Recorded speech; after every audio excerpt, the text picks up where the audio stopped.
විවිධ Facebook සාද කාගේ සල්ලිද හිංසක අම්මගේ තාත්තගේ දරුවෝ ජීවිතේ හීන ඉලක්ක මහ කොටක් නෑ. සමහර අම්මලා තාත්තලා ඉන්නවා විභාගේ පාස් වෙන්න නෙමෙයි ඉඳගත්තා නම් නැති කියන තැන ඉන්නේ. ඒ ඉලක්කයව සම්පූර්ණ කරගන්න යන්න හම්බෙන්නේ නෑ.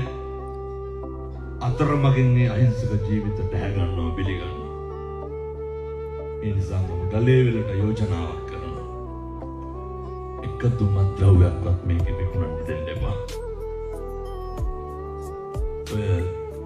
හරියට කොල්ල ගුලි කරනවා පන්ති යන ළමයි.